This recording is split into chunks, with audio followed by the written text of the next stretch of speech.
জিনের সাথে মানুষের শারীরিক সম্পর্ক নিয়ে আমরা অনেক কথাই শুনে থাকি, কিন্তু তার সত্যতা নিয়ে অনেকের মনের মধ্যেই অনেক প্রশ্ন থাকে যে এটা কি আদৌ সম্ভব। কিন্তু এটা তখন বিশ্বাস করে নিতেই হয় যখন একটা পডকাস্টে এসে কোনো একটা মেয়ে তার জীবনে ঘটে যাওয়া এমন একটি সত্য লোমহর্ষক ঘটনা শেয়ার করে এবং তার সত্যতার প্রমাণ দেখায়। ইন্দোনেশিয়ার সত্য এই ঘটনাতে উঠে এসেছে একটা বিবাহিত মহিলার সাথে জিন কিভাবে শারীরিক সম্পর্ক করত, কিভাবে সেই জিন বিবাহ বহির্ভূত সম্পর্ককে নষ্ট করে দিতে চাইছিল আর মেয়েটিকে করে ফেলেছিল নিজের বশে। আজকের ভিডিওটা যেমন ভয়ের হতে চলেছে তেমন হতে চলেছে স্বামী স্ত্রীর জন্য শিক্ষামূলক একটা ঘটনা, তাই অবশ্যই ভিডিওটির শেষ পর্যন্ত দেখার শুরুতেই আমরা দেখতে পাচ্ছিলাম ইচা নামের একটা মেয়ে তার জীবনের ঘটে যাওয়া ঘটনা পডকাস্টে শোনাতে শুরু করেছে, যেখানে সে একটা স্বপ্নের ব্যাপারে বলছিল আমাদের, যে স্বপ্নটা সে প্রতিদিনই দেখতে পেত, একই রকম জায়গা একই রকম সবকিছু, আর সেই জায়গাতে সে একটা সুন্দর পুরুষকে দেখতে পেত, যেরকম পুরুষকে তার পছন্দ ঠিক তেমন, আর সেই পুরুষ তার সাথে শারীরিক সম্পর্কে মেতে উঠত। এই বিষয়টা সে দেখতে পেত স্বপ্নে, কিন্তু বন্ধুরা আমরা দেখতে পারছিলাম বাস্তবে সে যখন শুয়েছিল একটা জিন তার সাথে শারীরিক সম্পর্ক করছিল। এতে আমরা বুঝতেই পারছিলাম এই মেয়েটির উপর জিনের খারাপ নজর ছিল। তার ঘুম ভাঙলে ঠিক 4টার সময় সে উঠে, তার খুব রিফ্রেশ লাগছিল স্বপ্নে ফিজিক্যাল হওয়ার পর, কিন্তু সে এখনো জানি না এটা যে তার সাথে বাস্তবে ঘটেছে।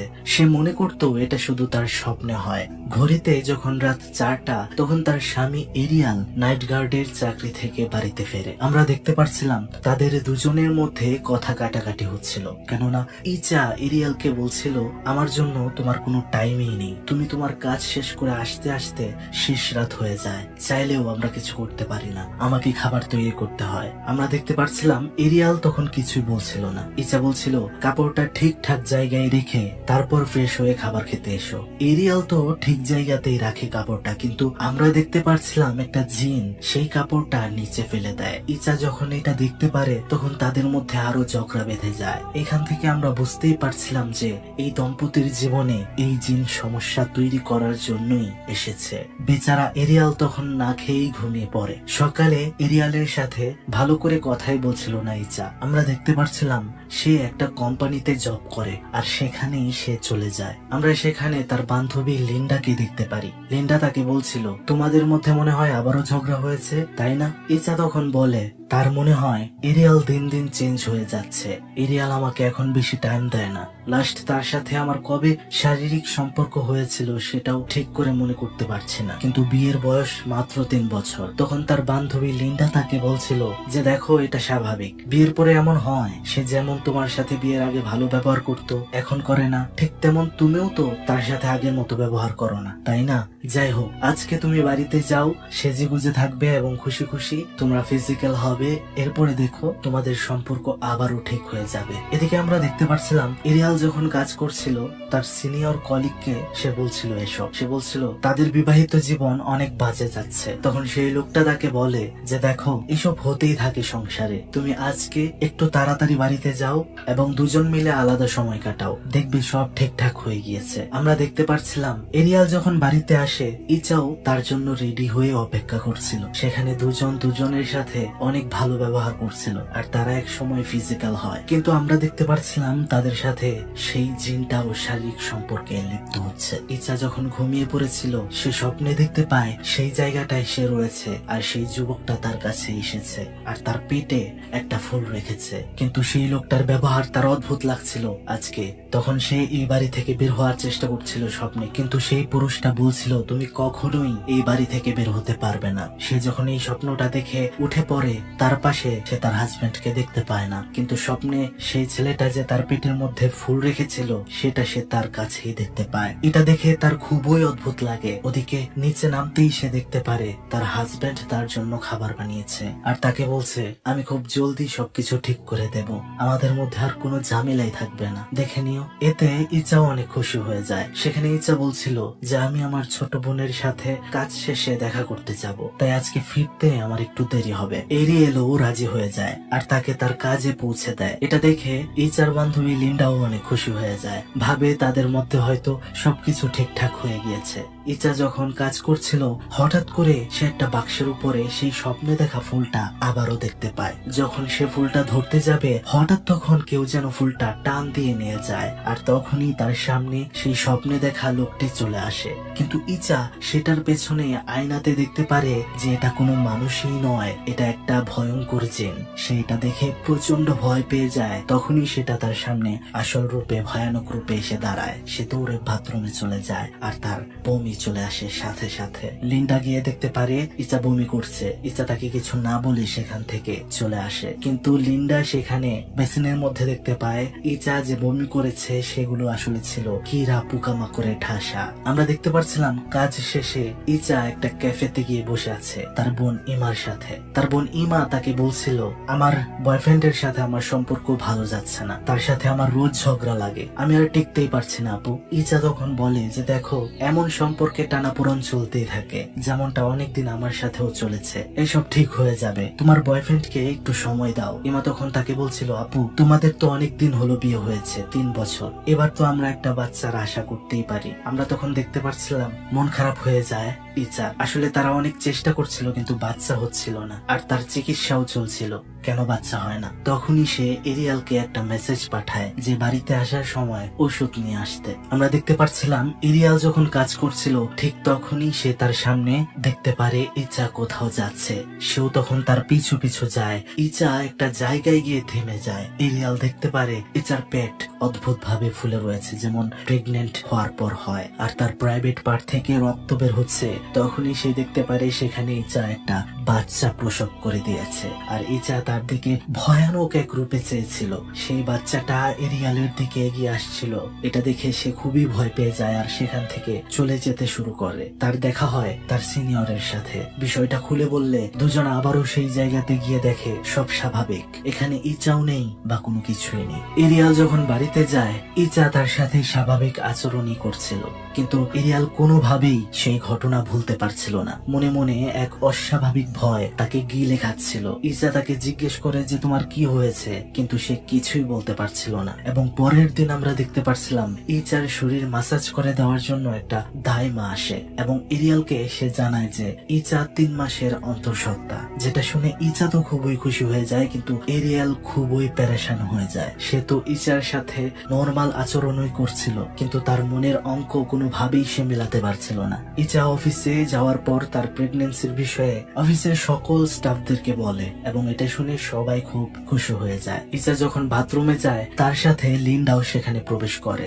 কেননা লিন্ডার ইচার জন্য খুবই টেনশন হচ্ছিল, কারণ এর আগের দিন ইচা কীরা পোকামাকড়ে সব বমি করেছিল। সে বলছিল তোমার এখন সাবধান থাকতে হবে, তোমার লক্ষণগুলো খুবই খারাপ। ইচা তখন তার বান্ধবীকে বলছিল, নিশ্চয়ই আমি প্রেগনেন্ট বলে তোর জ্বলন হচ্ছে, তাই তুই এসব বলছিস আমাকে।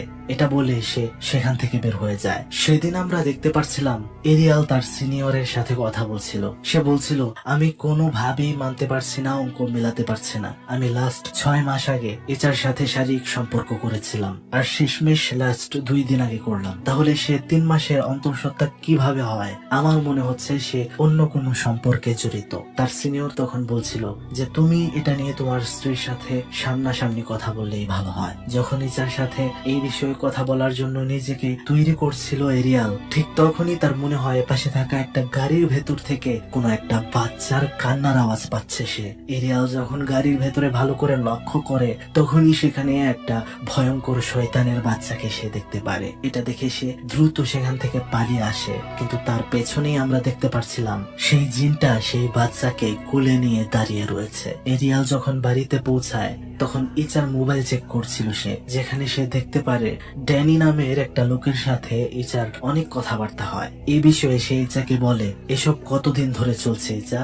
ইচা বলছিল, এসব তুমি কি বলছো? সে আমার স্কুলের বন্ধু ছিল, তার সাথে এমনিতেই আমি সাধারণভাবে কথা বলি। কিন্তু এরিয়াল মানছিল না, তার সন্দেহ ছিল। তখন ইচা বলে, ঠিক আছে, তোমার যেহেতু এতই সন্দেহ, তাহলে আমরা কালকে হসপিটালে যাব আর বাচ্চার ডিএনএ টেস্ট করার পরেই প্রমাণ হবে। এর পরের দিন হসপিটালে যখন ডিএনএ টেস্ট করতে যায় তারা, ডাক্তার তাদেরকে একটা অদ্ভুত খবর শোনায়, যেটা হচ্ছে যে ইচা তো প্রেগনেন্টই না। এটা শুনে তারা দুজনেই খুব হতবাক হয়ে যায়, যেখানে ডক্টর এরিয়ালকে বলছিল আসলে আপনার স্ত্রীর বাচ্চা না হওয়ার কারণে তার একটা মনোরোগ হয়েছে। যেটার কারণে তার মনে হয় সে প্রেগনেন্ট। আর একটা প্রেগনেন্ট মহিলার শারীরিক পরিবর্তন যেরকম ঘটে থাকে তার শরীরেও এই সিমটম গুলো ঘটছে। এটা শুনে এরিয়ালের নিজের প্রতি ঘৃণা লাগছিল, কেননা সে ইচাকে ভুল বুঝেছে। হসপিটাল থেকে কোম্পানিতে যাওয়ার পর ইচা তার বান্ধবী লিন্ডাকে সবকিছু বলে। লিন্ডা এসব শোনার পর বলে তার এসব বিষয় মোটেও ভালো লাগছে না, স্বাভাবিক লাগছে না, খুবই অস্বাভাবিক। এটা আরো ভালো করে বোঝার জন্য লিন্ডা তার উস্তাদের কাছে ইচাকে নিয়ে যায়, যার নাম উস্তাদ জাইনি, যে একজন কবিরাজ আর ইসলামিক রুকিয়া করে থাকে। জাইনি কবিরাজ ইচাকে দেখেই তার পেছনে একটা লোককেও দেখতে পারে। এটা দেখে সে বুঝতেই পারে যে ইচার সাথে অন্য কিছু রয়েছে। তখন সে ইচাকে বলতে শুরু করে এক ধরনের জিন রয়েছে যারা নাকি মানুষের দাম্পত্য জীবনকে বিষিয়ে দেওয়ার জন্য সব সময় তৈরি থাকে, আর সেই রকমই একটা জিন তোমার জীবনেও রয়েছে, যা তোমার জীবন আর তোমাদের দাম্পত্য জীবন দুটোকেই শেষ করতে এসেছে। সেখানে ইচা তার স্বপ্নের বিষয়েও সবকিছু জানায় জাইনি কবিরাজকে। সে বলছিল যে এমন একটা স্বপ্ন যেটা আমি প্রতিদিন দেখি, যেখানে একটা যুবক থাকে, সে আমার সাথে প্রতিদিন মিলন করে। জাইনি কবিরাজ তাকে বলছিল যে তোমার পেটে যে বাচ্চাটা রয়েছে সেটাও কোনো মানুষের বাচ্চা নয়, বা আসল কোনো বাচ্চাই নয়। এটা শুনে ইচ্ছা তখন রেগে যায় আর উল্টা পাল্টা বলে। এটা করে সে সেখান থেকে বের হয়ে চলে যায়। আসলে এখনো তার মনে হচ্ছিল যে তার পেটে বাচ্চা অবশ্যই রয়েছে, আর সে যে বাচ্চা কত করে চায় তার এই রাগটা দেখে আমরা বুঝতে পারছিলাম। ইচার সাথে লিন্ডাও তখন তার বাড়িতে গিয়েছিল ইচার মন মানসিকতা ঠিক করার জন্য।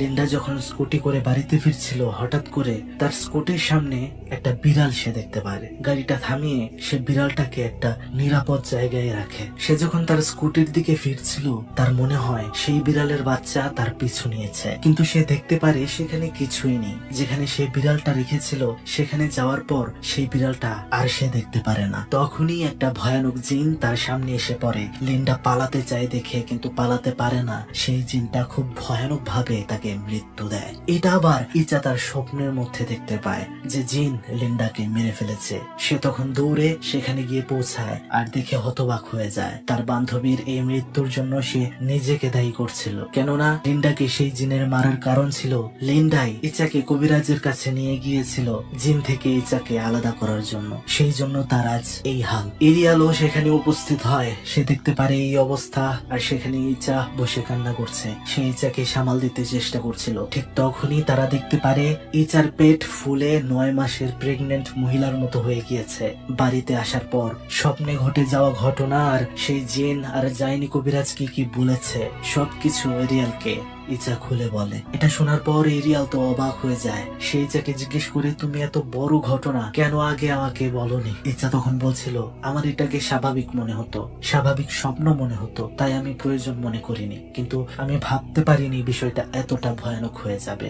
যাই হোক, তারা এখন দুজনেই ঠিক করে যে সেই জাইনি কবিরাজের কাছে তাদের আবারও যেতে হবে। ইচার বোন ইমা সহ তারা দুজনেই জাইনি কবিরাজের কাছে যায়। স্বাভাবিকভাবেই আমরা দেখতে পারছিলাম জাইনি কবিরাজ একটা রিচুয়াল পারফর্ম করে ইচার উপর, আর এতে তার অস্থিরতা শুরু হয়। তখনই আমরা দেখতে পারছিলাম ভয়ানক ভাবে ইচা সেই জিনের দ্বারা পজেস হয়ে যায়। তার চোখটা হয়ে যায় খুবই ভয়ানক। জাইনি কবিরাজ তখন বলছিল তাকে, তোর নাম কি? তুই কেন তার শরীর দখল করেছিস? তোর উদ্দেশ্য কি? সবকিছু বল। আমরা দেখতে পারছিলাম সেই জিন বলছিল ইচার চেহারা তার অনেক ভালো লাগে। তাদের দুনিয়াতে ইচার মতো দেখতে একটা মেয়ে সে বিয়ে করেছিল, কিন্তু তার বউ মারা গিয়েছে। ইচাকে তার মতো দেখতে হওয়ায় সে ইচাকে ভালোবেসে ফেলেছে, কখনোই ছাড়বে না। তখন আমরা দেখতে পারছিলাম জাইনি কবিরাজ দোয়া দুরুদ পড়তে শুরু করে, যার কারণে ভেতরে থাকা জিন আর সেই জিনের বাচ্চাটা খুবই কষ্ট পেতে শুরু করে। ইচা অজ্ঞান হয়ে যায়। জাইনি কবিরাজ তাদেরকে বলে, আপাতত সেই জিনটা ইচার শরীর থেকে বের করতে সক্ষম হয়েছে, কিন্তু সেই জিন আবারও তাকে অ্যাটাক করতে আসবে, তাই সাবধান থাকতে হবে। সে এরিয়ালকে বলে, তুমি কখনো ইচাকে একা ছেড়ো না। জাইনি কবিরাজ একটা আয়াত লিখে এরিয়ালকে দেয় আর বলে প্রতিদিন ইচাকে নিয়ে এই আয়াতটা জপ করতে হবে। এরপরে আমরা দেখতে পাচ্ছিলাম সেই কবিরাজের কথা মতো তারা দুজনেই কাজ করছিল। এমন মনে হচ্ছিল যে সমস্যার সমাধান হয়তো হয়ে গিয়েছে, কেননা গত 14 দিন যাবত সেই জিন তাদেরকে আর ঝামেলা করে না, কোনো সমস্যা করে না। তারা প্রায় বিষয়টা ভুলতেই যাচ্ছিল, আর সেই স্বপ্নটাও ইচা আর দেখতে পারছিল না। তারা যখন সেদিন একটা ক্যাফেতে ডিনার করতে যায়, এরিয়াল ইচাকে বলছিল, দেখো আমার একটা প্রমোশন হয়েছে, আমার কাজের জন্য অন্য শহরে যেতে হবে, কিছুদিন সেখানে থাকার পর ব্যবস্থা হলে তারপর আমি তোমাকে সেখানে নিয়ে যাব। এতদিন তোমার একটু কষ্ট করে একা থাকতে হবে, প্লিজ তুমি তোমার বোন ইমাকে সাথে নিয়ে থেকো। আমরা দেখতে পাচ্ছিলাম ইচার মন খারাপ হলেও সে রাজি হয়, কেননা তাদের টাকারও খুবই প্রয়োজন ছিল। যাই হোক, এর পরের দিন আমরা দেখতে পারি এরিয়াল অন্য শহরে চলে গেলে ইচা বাড়িতে একা ছিল। তার একা একা ভালোই লাগছিল না, তাই তার বোন ইমাকে সে কল করে যে যত দ্রুত সম্ভব বাড়িতে আসতে, তার সাথে থাকতে। ইমা বলছিল, আপু আজকে আমার অনেক কাজ রয়েছে, আজকে আসতে পারবো না, আসতে আসতে কাল হবে। আমরা দেখতে পাচ্ছিলাম ইচা তখন জাইনি কবিরাজের লিখে দেওয়া আয়াতটা পড়ছিল আর টিভি দেখতে দেখতে সোফাতেই এক পর্যায়ে ঘুমিয়ে পড়ে। কিন্তু হঠাৎ করে তার চোখ খুলে যায় আর বাড়ির মধ্যে সে অদ্ভুত অনুভূতি পেতে শুরু করে, অর্থাৎ কিছু একটা ভয়ঙ্কর ইঙ্গিত সে পাচ্ছিল। এর পরের দিন আমরা দেখতে পাই কোম্পানিতে এসে ইচা যখন কাজ করছিল তখন হঠাৎ করে সে দেখতে পায় একটা মেয়ে ওয়ার্কার বসে রয়েছে। সে যখন তাকে ডাক দেয় সেটা তার দিকে ঘুরতেই সে এটাকে দেখে খুবই ভয় পেয়ে যায়, কারণ সেটার মুখটা ছিল একদমই শয়তানের মতো।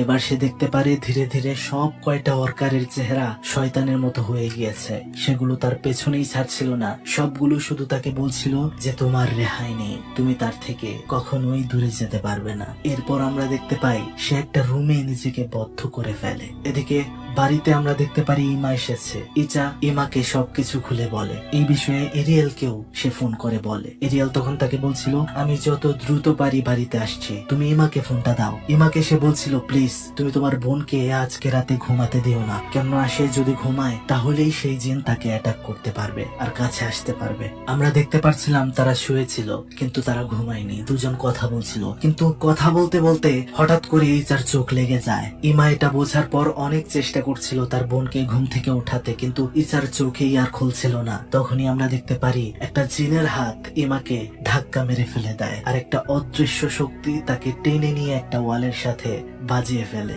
এতে সে জ্ঞান হারিয়ে ফেলে। এরপরে আমরা দেখতে পাচ্ছিলাম ইচাকে জড়িয়ে ধরে সেই জিনটা শুয়েছিল।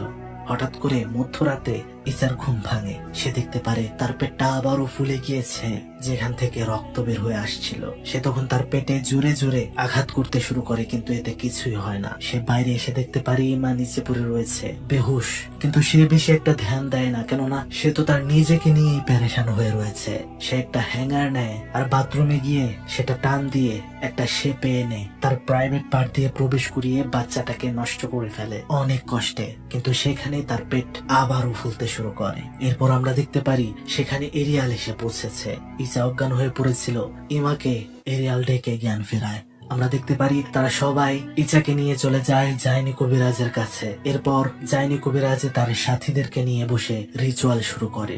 মাঝখানে খাটের মধ্যে ইচাকে বেঁধে তারা রিচুয়াল করছিল। আমরা দেখতে পাচ্ছিলাম ইচার স্বপ্নের ভেতরে সে একটা ঘরের ভেতরে ছিল, কিন্তু সে বাস্তব জীবনে জাইনি কবিরাজদের তেলাওয়াতও শুনতে পাচ্ছিল।